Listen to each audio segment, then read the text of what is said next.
அருமையானவர்களே, இந்த நாளிலும் அவனுடைய வார்த்தை நம்மிடத்திலே கொண்டு வருகிறேன். தேவனுடைய பாதுகாவல் உங்களை சுற்றிலும், உங்களை குடும்பத்தை சுற்றிலும் இருக்கிறது. நீங்க பாதுகாப்பா இருக்கீங்க. ஆமென். வேதத்துல பாருங்களேன், ஆதியாகமம் 31 24, 25 அப்புறம் 9 வசனம் படிக்கிறேன். 29 வசனம்.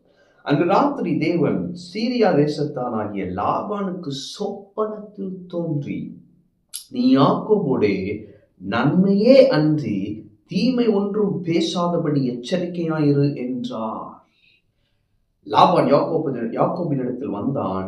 யாக்கோபு மலையிலே தன் கூடாரத்தை போட்டிருந்தான். லாபானும் தன் சகோதரரோட கூட கீலேயாத் மலையிலே கூடாரம் போட்டான். உங்களுக்கு பொல்லாப்பு செய்ய எனக்கு வல்லமை உண்டு, ஆகிலும் உங்கள் தகப்பனுடைய தேவன் நீ யாக்கோபோடைய நன்மையை அன்றி தீமை ஒன்றும் பேசாதபடிக்கு எச்சரிக்கையாயிரு என்று நேற்று ராத்திரி என்னோட சொன்னார். அப்ப யாக்கோபு பாருங்க, லாபான் அவன் விட்டு போறான். ஏன்னா லாபான் யாக்கோபை ரொம்ப கொடுமைப்படுத்தியிருப்பான்.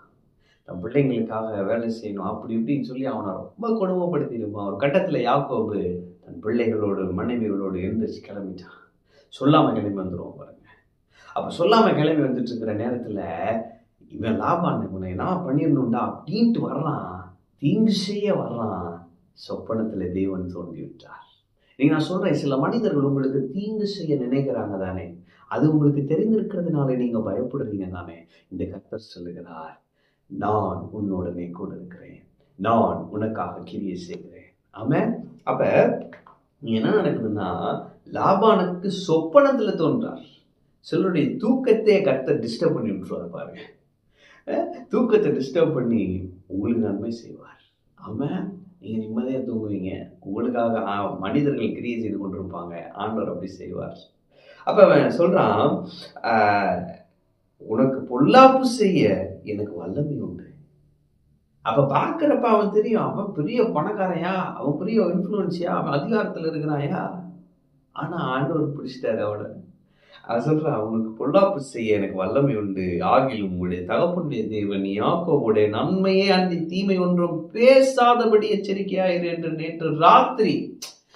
அப்ப சொல்ற ஸ்டேட்மெண்ட் ரொம்ப பவர்ஃபுல் ஸ்டேட்மெண்ட். இன்னைக்கு ஆண்டவர் உங்களுக்கு அப்படிப்பட்ட பாதுகாப்பை தான் வச்சிருக்கிறாரு. ஒருவேளை பெரிய ஆளோட பிரச்சனையோட இருக்கிறீங்களா, அவங்களை எதிர்த்தெல்லாம் ஒன்றும் செய்ய முடியாது பிரதர்.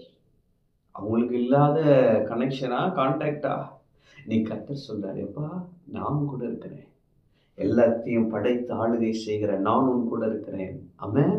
அப்ப தேவன் உங்களுக்காக கிரியை செய்வார். தேவனுடைய பாதுகாவல் உங்களுக்கு இருப்பதை இன்று நீங்கள் உணருவீர்கள். இன்று நீங்க அப்படியே லிட்டரலா உங்க கண்ணில் பார்ப்பீங்க. ஆண்டவர் உங்களை பாதுகாப்பாரு.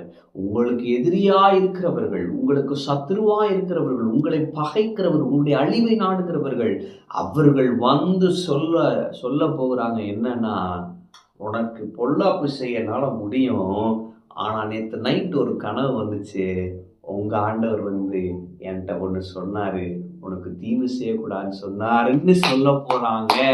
நிச்சயம் இது நடக்கும், நிச்சயம் இது நடக்கும். உங்க சொந்த கண்கள் இதை காணும். இன்னைக்கு சூழ்நிலை ஒருவேளை மோசமா இருக்கலாம், ஆனா ஆண்டவர் சொல்றாரு, நான் கிரியை செய்து கொண்டிருக்கிறேன், நான் அவர்களிடத்தில் பேசி கொண்டிருக்கிறேன். நீ நினைக்கிறா நான் உன்கிட்ட பேச மாட்டேன், நீ நினைச்சிட்டு இருக்க. ஆண்டவர் சொல்றாரு, நான் உன்கிட்ட பேசுறேன், அவன் சத்துருட்ட பேசிட்டு இருக்கேன், அவனுக்கு நன்மை செய்ய ஓடி வரான்றாரு. அவன் அப்ப கர்த்தர் உங்களுக்காக கிரியை செய்கிறார். உங்களை இன்று பாதுகாக்கிறது நீங்க பார்ப்பீங்க. எந்த மனிதர்களும் எந்த ஆயுதமும் உங்களுக்கு நேராய் வருகிற ஒன்றும் வாய்க்காது. கர்த்தர் கிரியை செய்கிறார். நீங்க பாதுகாப்பா இருப்பீங்க. நீங்க பத்திரமாய் உங்க பிரயாணத்துல முன்னேறி சென்று கொண்டே இருப்பீங்க. பெரிய காரியங்களை செய்து கொண்டே இருப்பீங்க. தேவன் சொன்னவைகளை நிறைவேற்றி கொண்டே இருப்பீங்க. ஆமென். கர்த்தர் உங்களோடு இருக்கிறார். கர்த்தர் உங்களை ஆசீர்வதிப்பார்.